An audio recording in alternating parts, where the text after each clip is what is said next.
Welcome to Reading, Raising, and Praising. I'm Jamie. I'm Kate. And we are here to talk about The Help by Kathryn Stockett. And first, I just want to say, today at church, our pastor encouraged us to encourage others. It was about your words and how your words have power for death and for life. So we wanted to say that it would be an encouragement to us if you would subscribe to our YouTube channel. Like and subscribe. It's not really why we do it, but it would just be fun to have more people that like to watch our stuff. So There we go, little plug. All right, here we go. The Help. Yes. Okay. This is a book. It's from 2009, and there's been a movie that was in 2011, and I read it in 2009. Really? Yes. Loved it. Seen the movie. Loved it.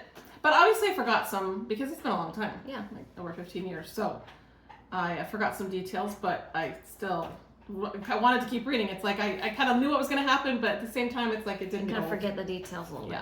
Yeah. I never read it. I think I started it once and I didn't get into it at the time. So yeah, and I'm sure I've seen the movie. Yeah. Or seen clips or whatever. Yes, I'm sure. Yeah. I was glad to read it again. Because I think I learned more again, especially the author's notes in the back. I don't know if I read that the first time or if I even paid attention. Yeah. So this time I got a lot more from that. I didn't realize. And just side note, I wore this shirt on the final video that we did for Gone with the Wind. So I felt like, I'll wear this again because it's a Southern book. It's true. She mentions Margaret Mitchell in there. A lot. Like 3 or 4 times. Yeah. Mentions Gone with the Wind. Yeah. Yeah, so it's kind of that same theme. Yeah. Time period. So what would you call this? I mean, it's fiction, but it's historical, kind of. Like, I don't know. Historical fiction because she did write it like... It was around that time 50 period. years after it, maybe. Less than that, but... And she was, that's what I liked about the author, so that she had experience. Like, she lived in Jackson, and at that time. And she had, her father's maid she was close to her. Yeah. Like, it was cool that she had, like, a firsthand, she wasn't just writing this from, reading accounts of it. I mean, kind of, but you know what I mean? Like, she actually had a personal stake in it, too, which I think is cool.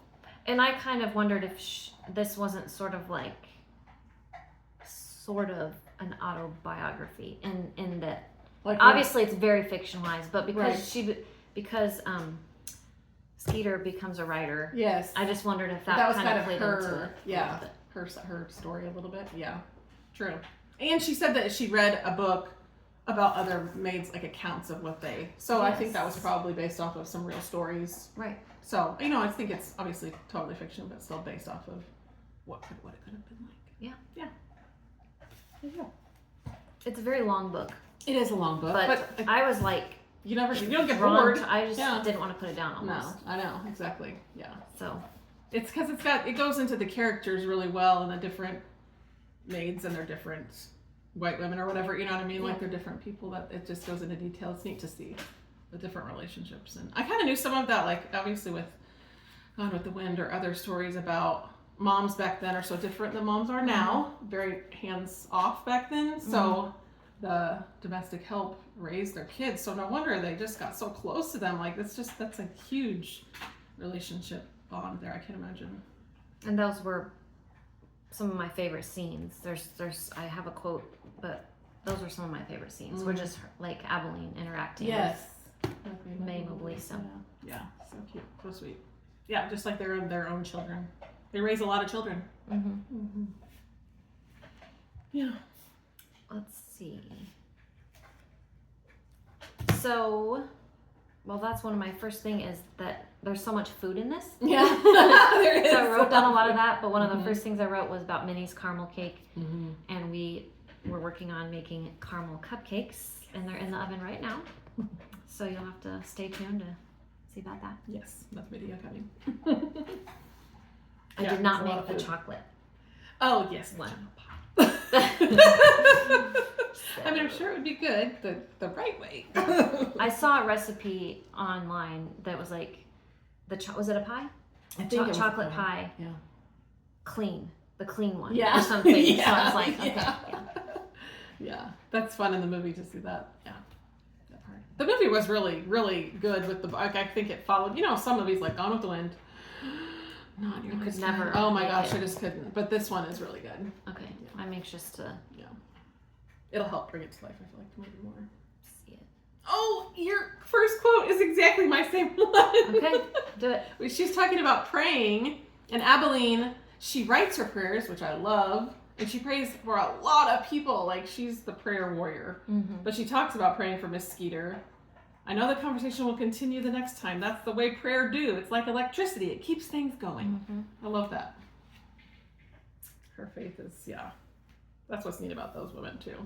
Well, I loved that she wrote them down, like you said, and every night I'm like, I wish I could be that consistent with like writing down everything. And then you look back and you're like, oh, that one got answered, or that, the way I wanted it to write, the way I didn't want to, but you know what I mean? You can look back and see, Well, we did that during COVID times. We were Yes. writing stuff down, and then at the end, when everything kind of started getting going again, we took out our little slips of paper to see. I think we're writing thankfulness. And just seeing how it all worked out. Yeah, that's cool. Yeah.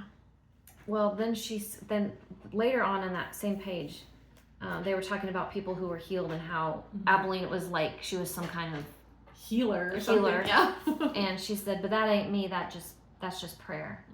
And we say the prayers, but God does the work. Right. So and there was something like, oh, they just think you got a better connection than most.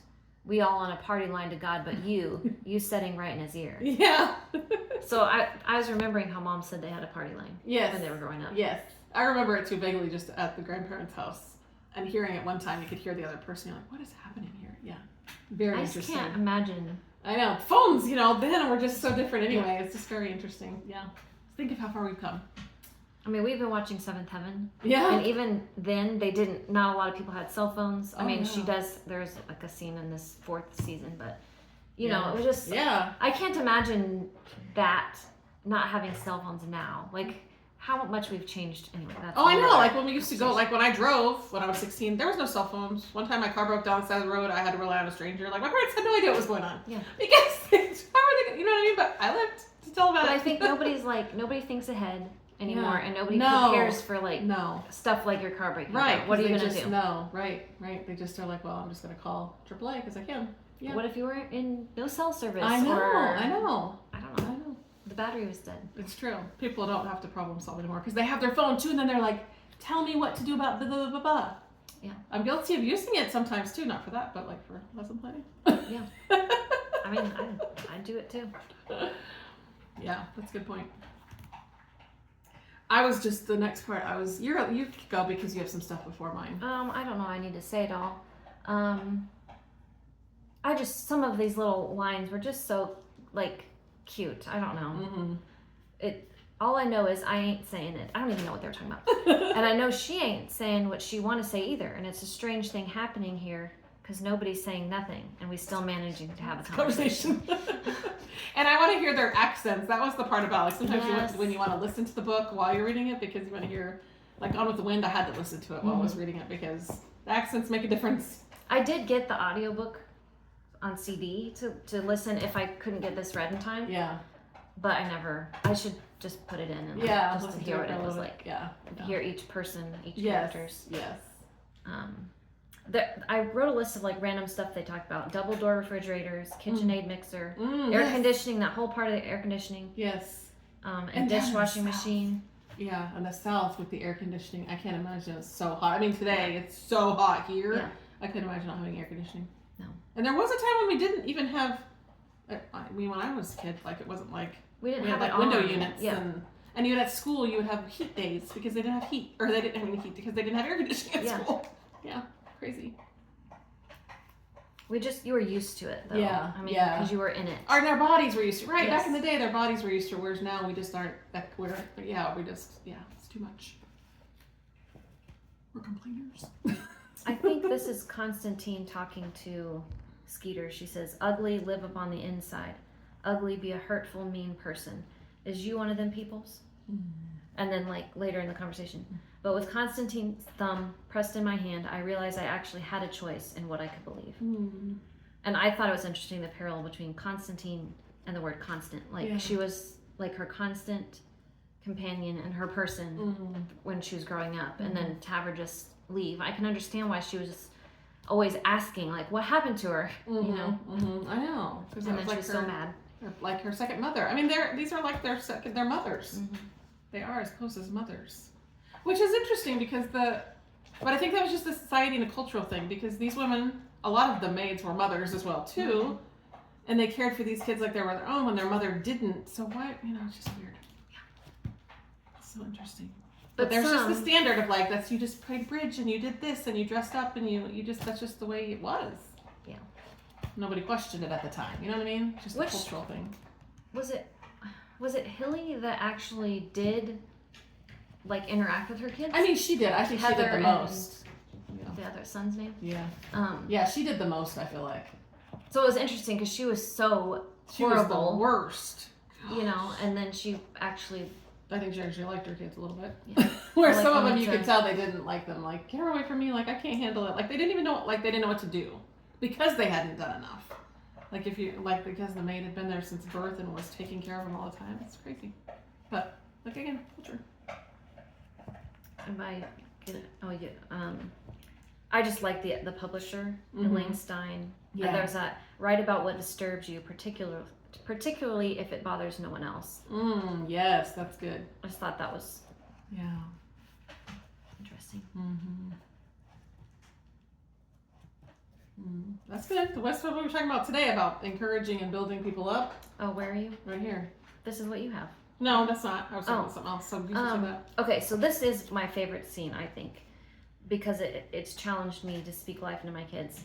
Or anyone for that matter. She's talking to May Mobley. Adeline's talking to May Mobley, and it was like about whether she was bad or not. Mm-hmm. And then she goes through this conversation where she's like, "Are you a smart girl?" And she says it, yes, or I'm a her smart, 1-year-old, I'm 2-year-old smart. little self. Yeah. Are you kind? And she, it says, she just look at me. She's 2 years old. She don't know what she is yet. Yeah. And I say, you a kind girl. But before I can do another one, she get up and chase the dog. And she's like on to the next thing. But at the end, what would happen if I told her she's something good every day? Yeah. That's like it gets into their head. Yeah. Like if you're saying the negative, that's going to get into their head. So if you're saying like might only be positive. Yeah. And I've heard that with like parenting advice. Like just say what you want them to be. Mm-hmm. Because then they will be it. Yeah. It's always, you're being so annoying. I would love it if you would just be more, polite or something like that. You know what I mean? Instead of saying the negative. Yeah. Yeah. Easier said than done, but that's good. I agree. I just had more about Skeeter and her mother, their relationship, because that was a lot of the story. And she talks about her mother berating her, for the way she looks and the way she dresses and all the things, because she's not your typical 60s girl that's like prim and proper, you know what I mean, doesn't have a husband or anything. So she berates her about finding a husband, and then she's like, and I have to sleep in a wedding cake because her bedroom is like white frosting chair rails, pink cherubs, and mint green rosebuds. Like, I just like that line. She's like, after mother berates me about finding a husband every other day, I have to sleep in a wedding cake. Yeah. But their relationship was, very interesting.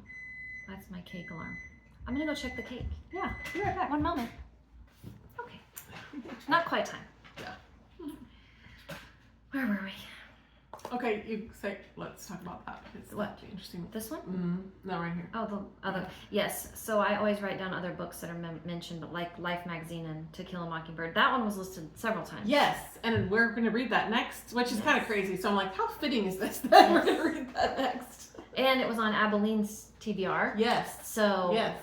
From the library when she gets that chance to do that. So that was kind of I love that she loves to read. Yeah. All the good stuff.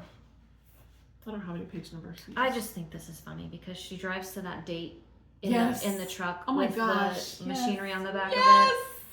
And big I'm old like, trailer with this machinery. I'm like, you look like my husband would have like proposed on the spot. Some men would like that. I feel like back then they'd be like, what is that girl doing? Yes.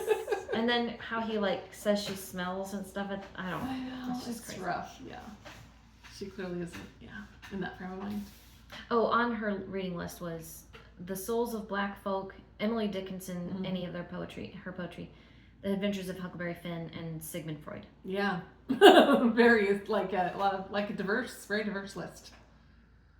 And that Elaine Stein says the word yes. vetching. Yeah. Vetch. which is like complaining. Okay. I think it's a Yiddish word. Okay. But we had just talked about it in my Torah club. That's so funny. Because we had a challenge, kind of like Pastor this morning challenging us to be encouraging, but it was challenging us not to complain. Mm-hmm. And so I thought that was kind of that's a good challenge. Yeah. Think about it. Yeah. At one time they're talking about like, should we quit this project? Oh yeah. And Skeeters doesn't want to, but she says no, and then she says, I'm surprised by how loud I think it. Mm-hmm. And I just thought it's just an interesting line, because you don't obviously think literally out loud right. like that. Right. So I just like the way she did that. Yeah, that is good. Well, I was thinking of when she was talking about her idea for the interview. She says, everyone knows how white people feel, the glorified mammy figure who dedicated her whole life to a white family. Margaret Mitchell covered that. But no one ever asked Mammy how she felt about it. But we did read that book about Mammy. We did. But it I feel wasn't like it wasn't like her, it was more just her life. It wasn't her side of like, that would have been more interesting to get into that, like what you... We didn't love that book anyway. Yeah. So. I know. Sorry about that. It happens. Well, I also like that they showed that there was love between some white women and their help. Yes. Like Luann and Lavinia. Yes. Like helping the woman and right. like her grandson. And there's that what she say where eventually she says, sometimes I can only get out of bed because of her. Yes. Like these white women that are depressed and, that woman shows up every day and she's there and she's a companion. Yeah. Yeah. It's like a friend. They become friends. And then Skeeter says, but the dichotomy of love and disdain living side by side is what surprises me. Mm-hmm. So. Like they have, a lot of them you didn't know that they were that close because on the outside you can't tell. Mm-hmm. They don't want people to know. And in this town, with this whole league of women, there's a person in charge. And that's Hilly. She's the one that kind of like, you feel like you have to keep up to a standard, which is like that with any kind of women's stuff sometimes. Yeah. You know what I mean? Yeah. You don't want them to think differently of you. It's sad. It's not politically correct or Right, something. Or right. like your friends aren't. And even more then, it was worse than it is now. I feel like people are more, but still keeping up with that, keeping up with those ways. Right. Yeah. This also goes along with our message. There was a quote, saying thank you when you really mean it, when you remember what someone done for you. It's so good. Mm-hmm. Please and thank you. Never get old. Mm-hmm. Just more of the interview stuff. Minnie was talking about how she likes telling the stories. At first she was kind of like, I'm not going to do this and this is going to be crazy or whatever, but because she's kind of the hard, Mm-hmm. But she says it feels like I'm doing something about it. When I leave, like when she tells her stories when her and Skeeter are meeting, when I leave, the concrete in my chest has loosened, melted down so I can breathe for a few days. Mm-hmm. Like she's getting it out, like just to talk about, this is what it feels like to me to do this job and to, be in this position in society. So. And the idea that what she's sharing is going to go outside of her circle. Right. Like they all know her stories, or at least like Abilene knows stories or whatever. Right. But that someone else right would know. That the people that they are serving are the ones that are going to understand, like, this is how I feel. Yeah Good. Employee and employer, just how you have your little meetings these days with, I don't do that, but you have and you figure out, this is what I like about you, this is what you could work on, you know what I mean? Yeah. I don't think they did that. They're not in a nice way. I had to look this up about sweat pads. Yeah. Because Minnie talks about just like she just sweats all the time. Lot. Yeah. And I did find, I'm trying to see if I can. Stay right. Yeah. They were like these pads, and they still make them. Like, oh wow. Like people still use them. I mean, menopause. Yeah. Right.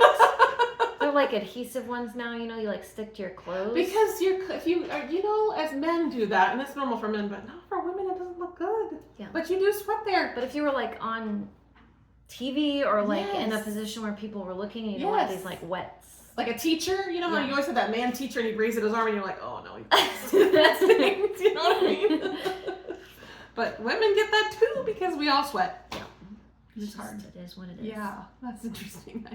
And we should. Yes, we should sweat. Sweating is good. It's a good thing if you don't sweat. Get that checked out.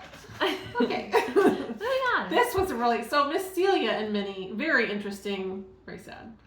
I feel so sad for her, but very interesting That's funny to watch that in the movie. Okay. Because she's just, and just her, Miss Celia, because she's so different than the other women. But I love that. Like, she just does her thing. Well, the oven alarm's going off again. But I was the naked man going through the yard and that whole thing, and she's like, creepy. Is this really happening? Is this white woman like trying to help me and save me? And it says, or did I shake my brain pan loose and I'm over here dead on the ground? I literally laughed out loud. I also threw the book at the end. Oh, yeah. So I just have some like physical reactions to this one. Yeah. But the whole thing with Celia and Minnie is that people were not treating Celia good either because she was different. Right. It's not that she had a different skin color, but she was like from a different class system or class. She didn't come from the way they all did. She was probably a little more poorer, and she dressed a little more, not traditional. And she was just, herself. Yeah.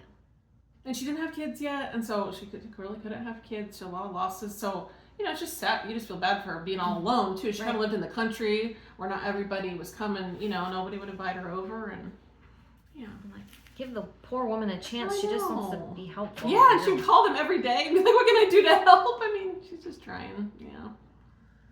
I better go check the go check the cakes. One more pause. Okay, they're done. Yeah. Yay! So yay. Can't wait to eat them. Okay. Some stuff that I had mostly after this is just about the author's note. Okay. Author's notes, because that was so fascinating to me.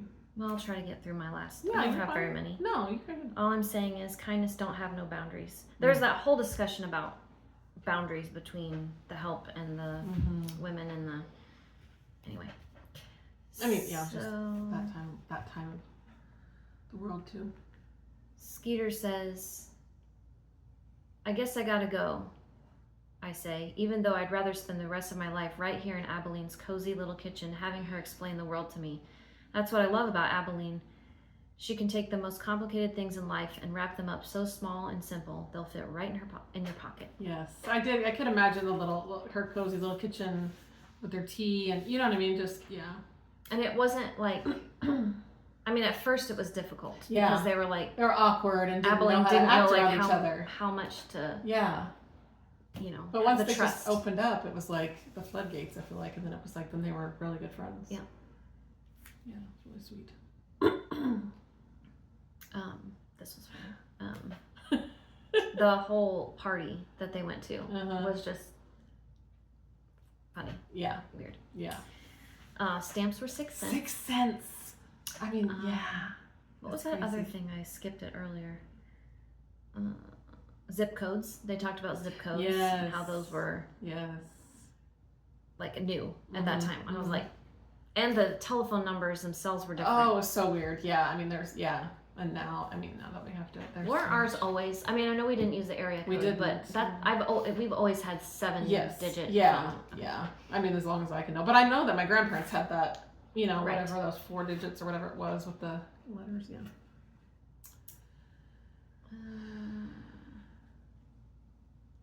Hanukkah. Yeah, when she tells Mrs. Stein Merry Christmas, she's like, we call it Hanukkah. Yeah. But thank you.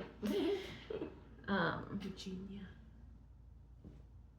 Oh, the remote thing, the TV, the remote. When she's the Space Command, I'm like, what are you talking about? I'm like, that's a remote Space Command. And I think she said it was like big. Big, I'm sure. Like a tissue box. Yeah. Like a big. They thought it was crazy that people couldn't, get up to be lazy. do that. Yeah. Now look at us. Oh my God.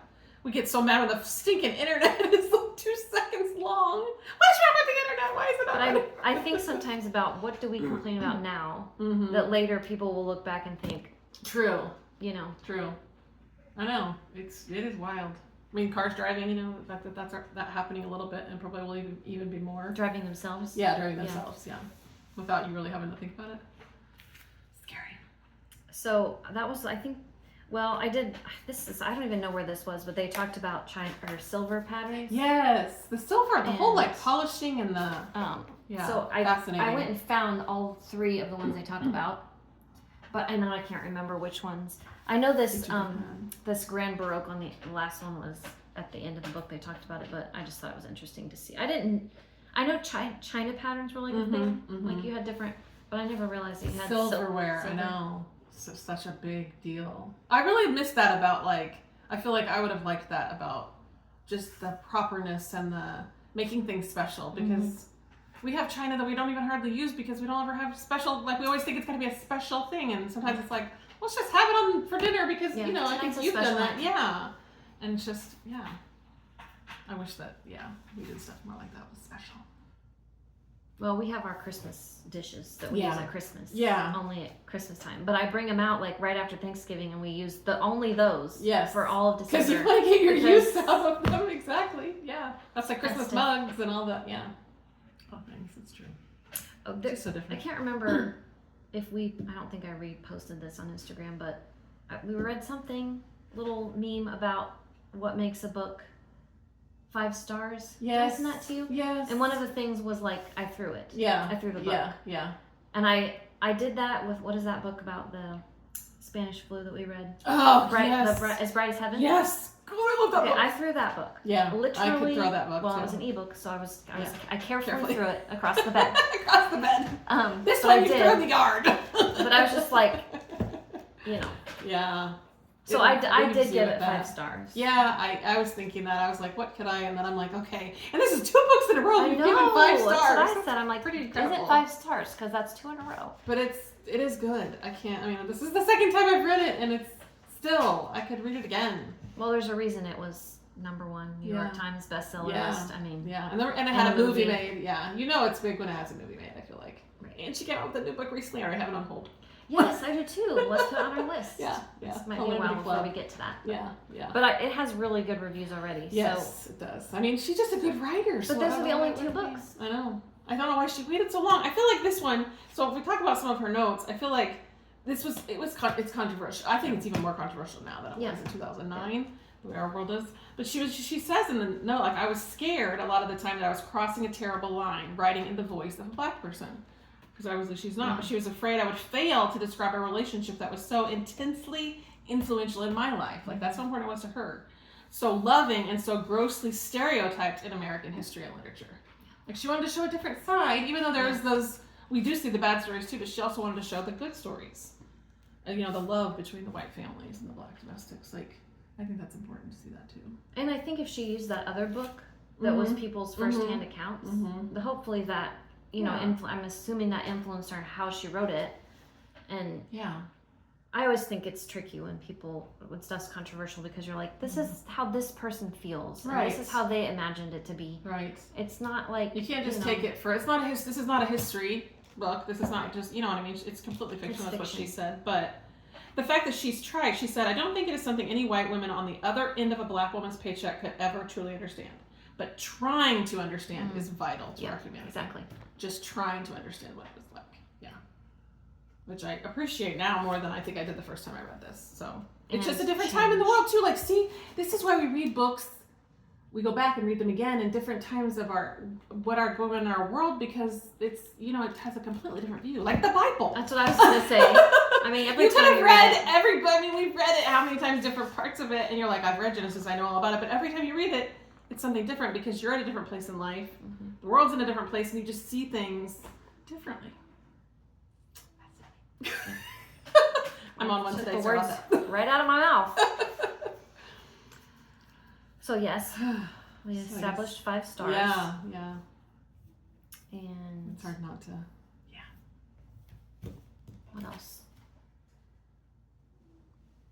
Yeah, I think that's it. I think, okay, so I threw the book at the end because I was mad, because I felt like it just ended without, like, it was not tied up in a nice bow like I wanted it to be. Right.